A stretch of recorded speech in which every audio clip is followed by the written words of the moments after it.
Hey, what's going on, guys, and welcome to the first market outlook video for the year 2020.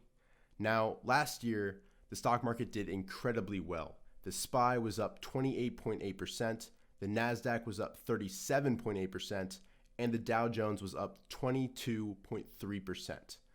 Now, we don't really know what 2020 has in store for us. And anybody who says they know for sure that it's going to be a great year, or for that matter, a terrible year, I don't really think they know what they're talking about. It's so hard to predict what's going to happen 6 months from now, let alone 12 months from now. But what I will say is that each and every weekend, I'm going to be making a video just like this one, where I analyze the trends in the major indexes and the behavior of the top growth names. And using this information, we'll be able to determine the current market direction, which is so important to know when you're trying to trade successfully in the stock market, because you always want to be trading with the wind at your back and the market moving in the same direction as you. And I won't just leave it up to my analysis. I'll also be presenting each and every week the current big picture article from Investors Business Daily, and I'll also provide the current GMI signal from wishingwealthblog.com, which has done a pretty good job of determining the market direction over the past decade. Together, all this information should provide you with a very in-depth view of the current market conditions, and this should dictate how much you're currently invested in the stock market. And if you're interested in receiving updates like this each and every week, make sure you're subscribed by hitting that red button down below, and also hit that alarm bell if you want to be notified each and every time I post a video. And while you're down there, make sure you leave a like on this video as well. Now, I won't only be posting these market update videos, I also will be posting tips and strategy videos which help improve your skills in the stock market. For instance, I'm very excited to be posting my first video about Python for Finance this week, where I'll be going through how to backtest a technical indicator and determine how successful over the long run a certain strategy is. In this video, I will show you all the steps I took to use Python to test the indicator, and the code looks something like this. I will show you how to collect stock market data, calculate moving averages, and then simulate a strategy going back however long you want. This program simulates entering and exiting a stock based on the conditions I have set, which in this case, it enters a stock when the red, white, blue pattern emerges and then sells when it ends. The program then automatically processes all these trades and determines your key summary statistics.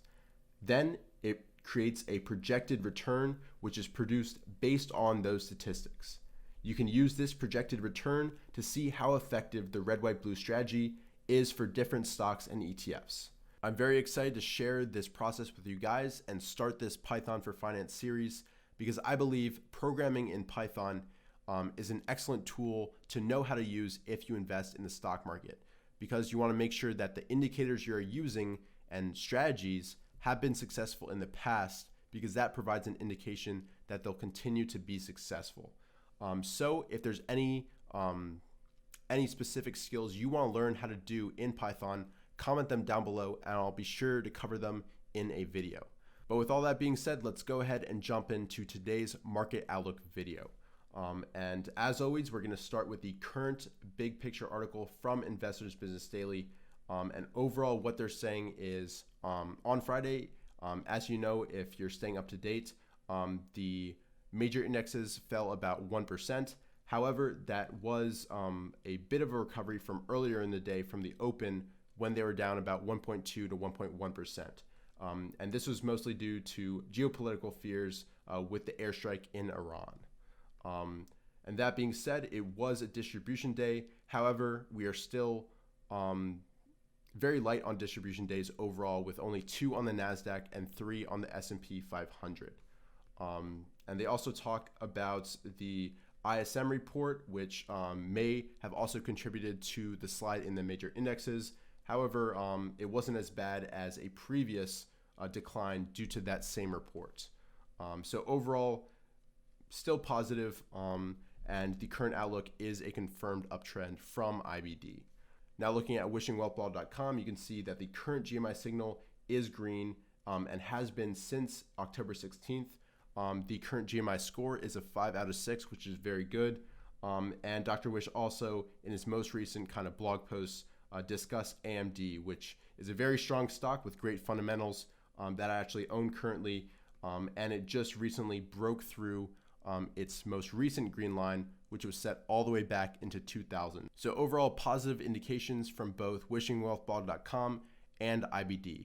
Now let's go ahead and jump into TC2000 and look at the indexes for ourselves. Looking first at the QQQ, you can see that overall we're well above the lows of January 2019. And since we kind of broke through the resistance right here, we've been on a great run. And you can see the year started out very well on this Thursday with a big jump of 1.67%. However, on that Friday, we did have a distribution day with decent volume, which knocked the indexes back a little bit. However, we're still above the 4-day, 10-day, 30-day, and 50-day moving average on the QQQ. Looking on the daily guppy chart, you can see the clear red, white, blue pattern, which indicates good positive trends in the short term. Looking at the SPY, you're going to see a pretty much identical red, white, blue pattern. And on the daily chart, you can see a similar knockdown on this past Friday. However, you can see the SPY is a little bit weaker because we're actually below the 4-day moving average, but we're still above the 10-day, 30-day, and 50-day moving averages. Now looking at the IWM, which is the Russell 2000 index, which gives you a good indication of how mid caps are performing. You can see it's definitely a weaker chart than both the QQQ and the SPY, with the closing price on Friday below the 4-day, 10-day, but still above that 30-day and 50-day.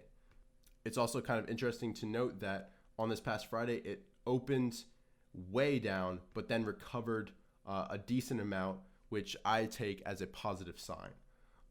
Overall, you can also see that in the big picture, the overall IWM chart is still weaker than both the SPY and the QQQ. Now let's look at FFTY, which is the Innovator IBD 50 ETF. And you can see we're still in this consolidation pattern. On Thursday, you had it try to break out above the Bollinger Band, but then it got knocked back down by the overall market on that Friday. So the growth stocks are still kind of consolidating, which you might feel in your own portfolio. So now that we've looked at the major index ETFs and also the FFTY, let's take a look at how my personal portfolio has been performing. So I was stopped out of PLMR and RITA. However, AMD has kind of made up for those losses with a very strong day on Thursday, and also constructive down day on this past Friday because it started down but then recovered almost to the high of the past day. So overall, AMD has been in a very strong uptrend since I bought it on this bar, and it's been my best performer at this time. VCTR is still kind of just consolidating sideways. It's a very strong fundamental stock, which is why I purchased it. I believe on this bar right here, when it was up, breaking through the past resistance on above average volume, but so far it's just kind of been coiling tighter and tighter. However, we did have a nice green dot on Friday, which is a positive sign.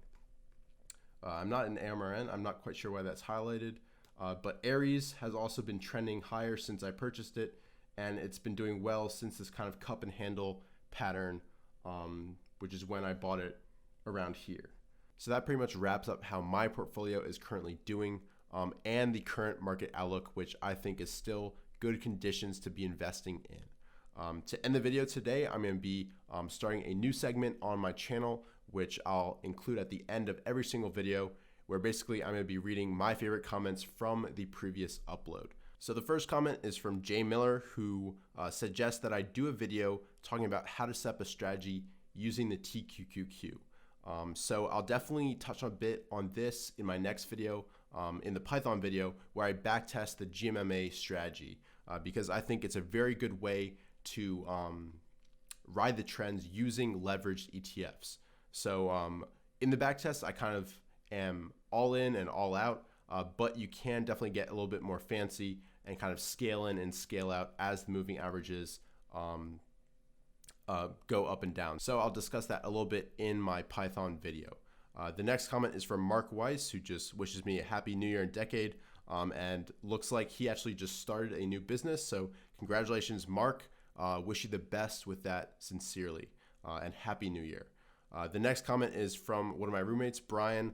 He says, I'm a treasure and loves the music. Go follow Absent Mind. The link will be in the description. That's another one of my roommates. Produces some awesome Christmas beats if you're into that thing. The next comment is about my trading rules from Steve. I think that's going to be a very cool video. I'm going to go step by step through the sections of my rules and explain my choices and hopefully provide some good recommendations for you guys. The next comment is from Pat Stone. Asked me how I get everything done, my classes, studying, and making these videos. I get a little less sleep than I would want to. That's the truth. I graduate in May 2020 of this year. The next comment is from David, who actually has his own channel as well. He says he loves my Twitter analysis. Thank you very much, David. If you're not following me, anybody who's watching this, go follow me at Richard Moglin on Twitter. Getting down to it, Rahendra, sorry if I didn't pronounce that right, says Happy New Year, and says that the green dot and inside bar on the weekly charts has been very successful for him. Thank you very much. The green dot was actually created by Dr. Wish, so go ahead on Twitter and thank him for that. Next, we got Mark, who thanks me for all the great stuff. Thank you for watching, Mark. LK is definitely a good stock to be in. It's a very successful green line breakout if you look at the chart, and some really insane sales growth numbers. So best of luck with that, Mark. Next, we got Guy, who just wants to evolve as a trader. I think that's a very good goal. He asked if I have any historical values of the GMI signal. I do not. I only kind of have the main charts that I'll show right now. And finally, we got Rahul, who just says good luck. Thank you very much to you as well. I wish everybody a very prosperous 2020. And thanks so much for watching this video. Please leave a like down below if you haven't already. And I'll see you guys in future videos.